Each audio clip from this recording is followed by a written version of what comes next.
Selamat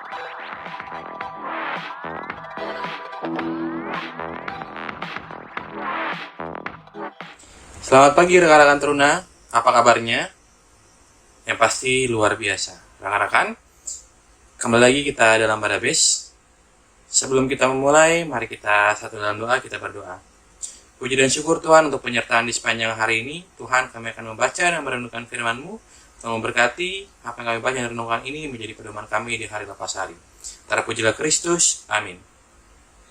Rekan-rekan, bacaan kita hari ini terambil dari 2 Tawarik 17 ayat yang ke-10 sampai yang ke-19 yang menyatakan, ketakutan yang dari Tuhan menimpa semua kerajaan di negeri-negeri sekeliling Yehuda, sehingga mereka tidak berani berperang melawan Yosafat. Dari antara orang-orang Filistin ada yang membawa kepada Yosafat persembahan dan perak sebagai upeti. Juga orang-orang Arab membawa kepadanya kambing domba jantan 7.700 ekor dan kambing jantan 7.700 ekor. Yosafat makin lama makin kuat, menjadi luar biasa kuat. Di Yehuda ia membangun benteng-benteng dan kota-kota perbekalan. Banyak perbekalannya di kota-kota Yehuda. Orang-orang perangnya ada di Yerusalem. Semuanya pahlawan yang gagah perkasa. Inilah daftar kesatuan mereka menurut puak-puak mereka. Panglima-panglima dari Yehuda ialah Panglima Adna dengan 300.000 pahlawan yang gagah perkasa. Di samping dia, Panglima Yohanan dan 280.000 orang. Dan di samping dia, Amasya bin Zikri, yang dengan sukarela telah menyerahkan dirinya kepada Tuhan dengan 200.000 pahlawan yang gagah perkasa. Dan dari Benyamin ialah Eliada, seorang pahlawan yang gagah perkasa dengan 200.000 orang yang bersenjatakan busur dan perisai. Di samping dia Yozabat dengan 180.000 orang yang bersenjata untuk berperang.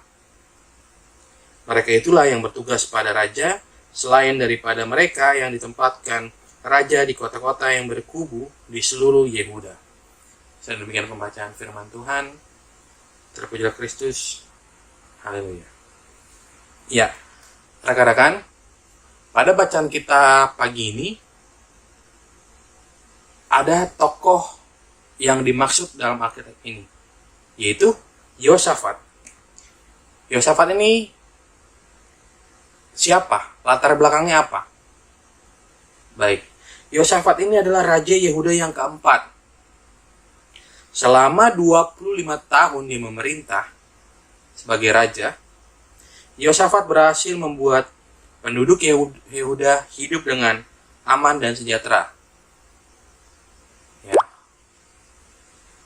Keberhasilan Yosafat tidak terlepas dari pertolongan Tuhan. Sekali lagi rekan-rekan, pertolongan Tuhan selalu membantu Yosafat untuk memimpin bangsa Yehuda.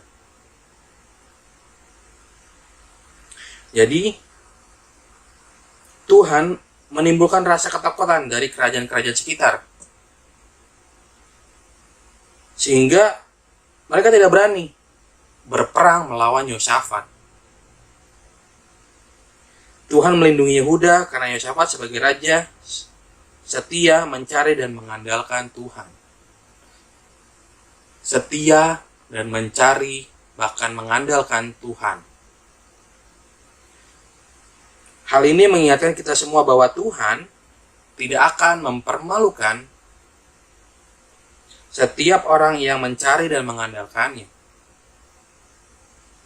Sobat Teruna, gak perlu gengsi, gak perlu malu, atau menjadi Teruna yang setia, berdoa, beribadah, mengandalkan Tuhan. Tuhan pasti memperhitungkan segala apa yang kalian sudah berikan kepada Tuhan, setia dan percaya kepada Tuhan. oleh kasih kuasa Tuhan, Yosafat makin lama makin kuat, makin lama makin berjaya, makin lama makin ditakuti. Karena apa? Karena Tuhan membantu. Dengan alasan, ya Yosafat sekali lagi setia mencari Tuhan dan mengandalkan Tuhan, rekan-rekan. Yang dimana kita pun kalau bisa menyerahkan diri, mencari Tuhan, mengandalkan Tuhan, segala apapun yang kalian hadapi, Tuhan pasti bantu. Tuhan ulurkan tangan, memberikan pertolongan kepada rekan-rekan teruna sekalian dalam hal apapun. Sehingga janji Tuhan untuk menyertai tidaklah berarti membuat kita duduk manis. Pernyataan Tuhan bukan berarti kita merasa ya udah duduk manis saja. Enggak, bukan seperti itu rekan-rekan. Atau berdiam diri saja. Justru Tuhan telah menganugerahkan akal budi, pikiran. Ya, oleh karena itu berusahalah untuk hidup takut akan Tuhan. Hidup percaya kepada Tuhan, setia mencari Tuhan, mengandalkan Tuhan. Hanya dengan hidup dalam dan bersama dengan Tuhan, maka kita mampu berkarya dan menjadi berkat bagi orang sekitar maupun orang yang ada di rumah. Jadilah teruna yang tidak egois dan teruna yang menjadi berkat bagi sesama. Amin. Rekan-rekan, kita akan berdoa, kita satu dalam doa. Puji dan syukur Tuhan untuk penyertaan di sepanjang hari ini. Tuhan, apa yang kami baca dari renungan ini, Tuhan mau berkati, Tuhan mau genapi apa yang kami lakukan, yang percaya selalu akan janjimu, yang percaya setia akan namamu saja yang kami bisa andalkan Tuhan. Tuhan, kami percaya dengan pertolonganmu kami dapat melalui hal-hal yang sulit bagi kami, tapi denganmu kami dapat berjalan dengan baik. Tuhan, berkati kehidupan kami di sepanjang hari ini, dalam aktivitas, dalam berkegiatan. Amin. Rekan-rekan, selamat beraktivitas. Tuhan Yesus memberkati. Dadah.